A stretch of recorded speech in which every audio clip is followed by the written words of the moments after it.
Hello guys, in this video we will discuss the MCQ on IT Act 2000. IT Act 2000 से related MCQ के बारे में इस video में हम लोग डिस्कस करेंगे। फर्स्ट क्वेश्चन है, in which year was the information technology act enacted in India? India में ये एक्ट कब पास हुआ? इसका आंसर होगा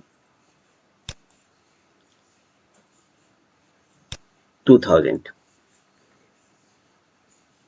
Second question है, the most controversial change in this act involves section. इसमें कई सेक्शंस बने हुए हैं, जिसमें से एक सेक्शन है जो कि काफी कंट्रोवर्शियल था और उस सेक्शन का नाम था 66A. Third question, which of the following can be used to provide security while conducting e-commerce? जब हम लोग e-commerce यूज करते हैं तो इसमें कौन सा सिक्योरिटी हम लोग प्रोवाइड करते हैं? Email, internet, digital sector signature. इसका करेक्ट आंसर है डिजिटल सिग्नेचर. और डिजिटल सिग्नेचर के बारे में आईटी एक्ट का सेक्शन है, सेक्शन 2P में बताया है. Digital signature means authentication of any electronic record by a subscriber using an electronic method और procedure in accordance with the provision of section 3. IT act का पीडीएफ डाउनलोड करके आप वहां पे देख सकते हैं कि डिजिटल सिग्नेचर का अदर इंफॉर्मेशन क्या है. नेक्स्ट क्वेश्चन है, the information technology act 2000 was framed to legalise. IT act 2000 किस किस चीज के लिए यहाँ पे लीगल बनाया गया है? Electronic transaction in India, to provide data integrity, to maintain the privacy of data. इसमें सारे ऑप्शंस करेक्ट हैं, इसलिए इसका करेक्ट आंसर होगा ऑल ऑफ द अबव. जो भी इलेक्ट्रॉनिक ट्रांजैक्शंस हो रहे हैं उसको लीगलाइज करना था. जो भी डेटा इंटीग्रिटी है, data integrity means only authorise user can change the data, जिसे हम लोग इंटीग्रिटी कहते हैं या डेटा इंटीग्रिटी कहते हैं. और to maintain the privacy of data, data की प्राइवेसी मेंटेन करने के लिए हम लोगों ने ये एक्ट, इंफॉर्मेशन टेक्नोलॉजी एक्ट 2000 और आईटी एक्ट 2000 को लाया था. इंटीग्रिटी क्या है आगे हम फिगर में देखेंगे. नेक्स्ट क्वेश्चन है, the following are the dimension of e commerce security. E commerce security क्या है? तो data integrity, privacy of data, business policies. यहाँ पर डेटा इंटीग्रिटी भी सही है, प्राइवेसी ऑफ डेटा भी सही है, बिजनेस ऑफ पॉलिसीज भी सही है. इन सारे चीज़ों पर हमें ई कॉमर्स में सिक्योरिटी चाहिए. So correct answer will be all of the above. अब यहाँ पर डेटा इंटीग्रिटी क्या होता है? अभी यदि लिटरेचर वे में देखें तो इंटीग्रिटी का मतलब है only authorise user can change the data. इसको हम लोग इंटीग्रिटी कहते हैं. लेकिन किसी मैसेज को या डेटा को हम किस तरह से इंटीग्रिटी प्रोवाइड करेंगे उसका यहाँ पर एक स्ट्रक्चर दिया हुआ है. ये हमारा मान लीजिए कि कोई मैसेज है या डेटा है जिस पर हम लोग हैश कोड यूज करते हैं और ये हैश कोड एक कोड देगा जिसको कि हम स्मॉल h कह रहे हैं. इसमें स्मॉल h पर हम किसी के प्राइवेट की से इनक्रिप्ट करेंगे जिसको कि हम ईपी कह रहे हैं. यहाँ पर इंक्रिप्शन का कंसेप्ट लिया गया है. इंक्रिप्शन का मीनिंग होता है कोई मैसेज यदि हमारा दिया हुआ है, सपोज ए दिया हुआ है, तो इस ए को यदि हम बी में कन्वर्ट कर दें तो इस जगह पे हमारा एक की काम कर रहा है. ए का आस्की वैल्यू होता है 65 और इसमें एक ऐड कर दें तो इसका आस्की वैल्यू हो जाएगा 66 और 66 बी को इंडिकेट करता है. कंप्यूटर में हम लोग जो भी कैरेक्टर यूज करते हैं उस पर आस्की कोड अप्लाई होते हैं और हर कैरेक्टर का अपना एक आस्की कोड होता है जिसमें कैपिटल ए का आस्की कोड 65 है और इस 65 पर जब हम 1 ऐड कर दिया तो ये 66 हो गया. अब ये मेरा ओरिजिनल मैटर है जिसको हम प्लेन टेक्स्ट कहेंगे, और ये मेरा साइफर टेक्स्ट है जो कि इनक्रिप्टेड होगा।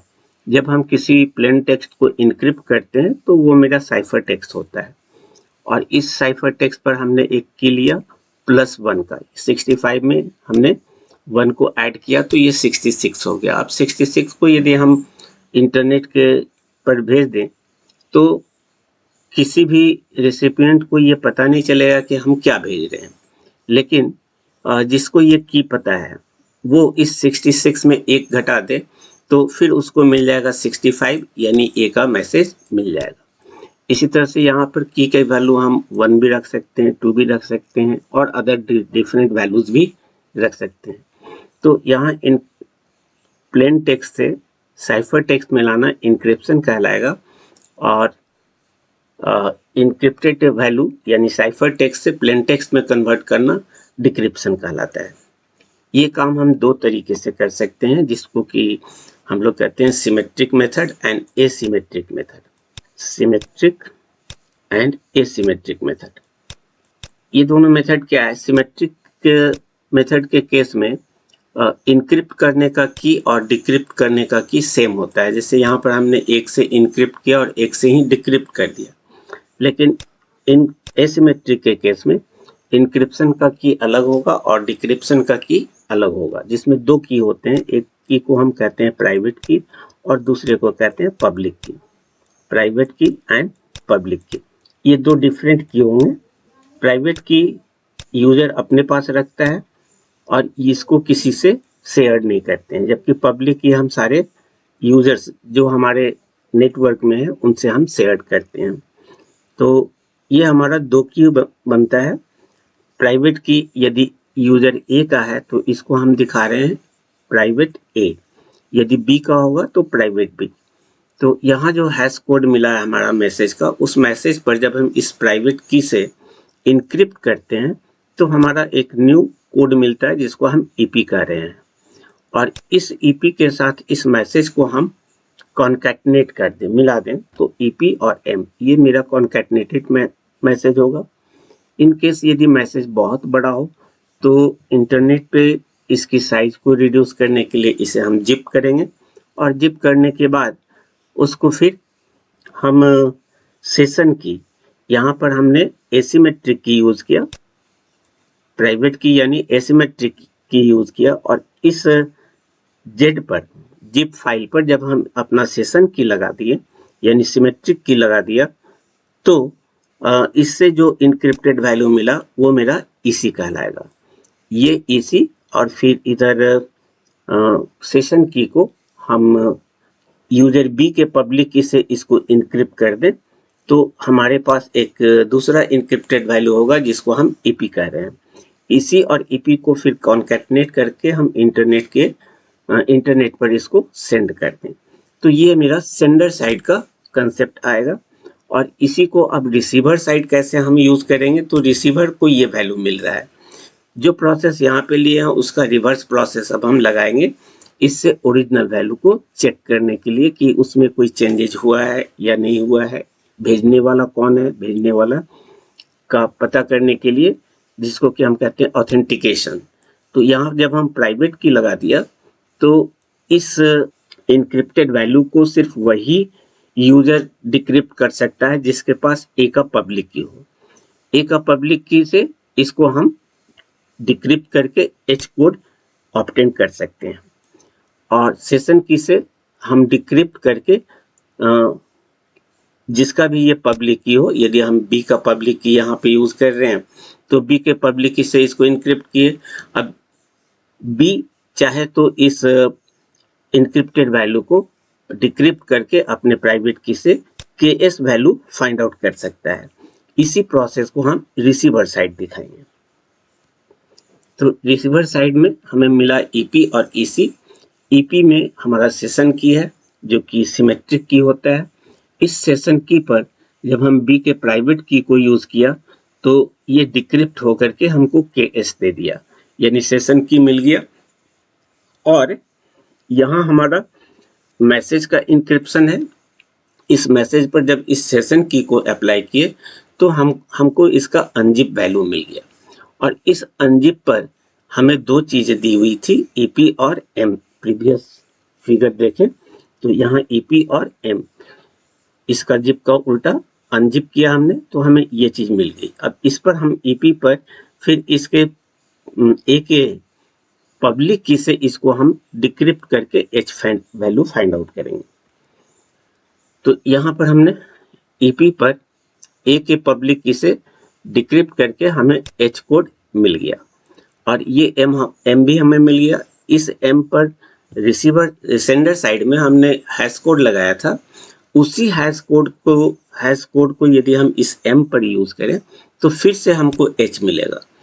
यदि ये एच और ये एच दोनों एच इक्वल हो गया, इसका मतलब है कि जो मैसेज हमने सेंड किया था उसमें किसी तरह का कोई चेंजेज नहीं हुआ, यानी कि इंटीग्रिटी की फैसिलिटी मिल गई हमको।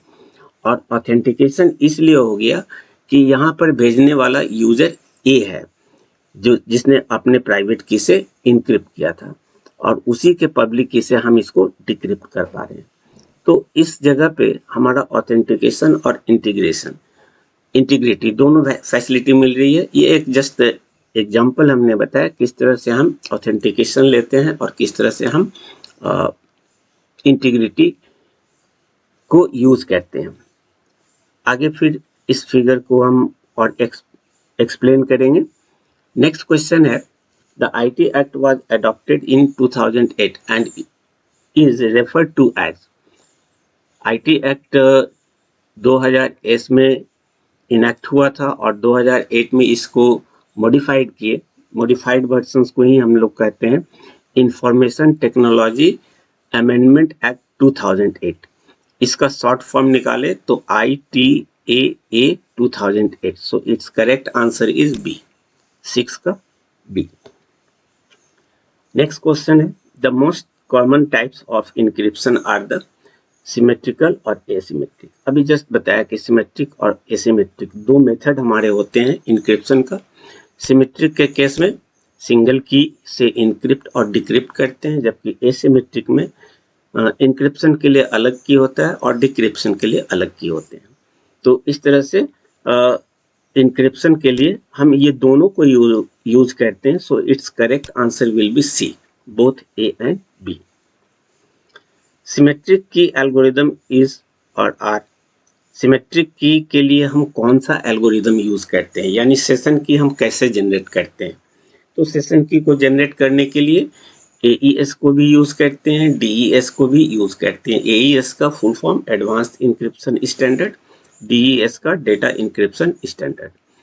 तो चूंकि ए और बी को यूज करते हैं, so it's correct answer is C, both A and B. Asymmetric की एल्गोरिदम इज और आर। सिमेट्रिक के लिए हमने यूज किया AES, DES और भी अदर एल्गोरिदम्स हैं जिससे हम सिमेट्रिक की जनरेट कर सकते हैं। एसिमेट्रिक की एल्गोरिदम में RSA, ECC दोनों ही हमारा एसिमेट्रिक की एल्गोरिदम है। So again it's correct answer is C, both A and B. अब यहाँ पर हम दिखाना चाह रहे हैं वही फिगर है जिसको अभी हमने एक्सप्लेन किया था कि हमारा कोई मैसेज है, इस मैसेज पर हम हैश कोड यूज करते हैं। हैश कोड के लिए जिस एल्गोरिदम को यूज करते हैं वो हमारा SHA और MD5 है। यहाँ पर MCQ में आ सकता है कि हैश कोड के लिए हम कौन सा एल्गोरिदम यूज करते हैं। तो SHA भी है और MD5 भी है।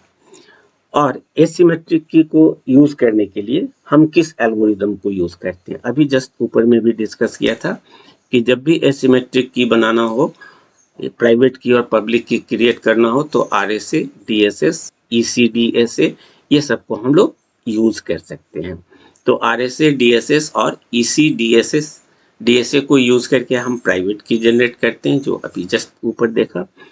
और जब सेशन की क्रिएट करना हो, यानी KS जिसको हम सेशन की कह रहे हैं, इसको जनरेट करना हो तो AES, आइडिया, 3DS, Cast5 इसमें से किसी एक एल्गोरिदम को यूज कर सकते हैं।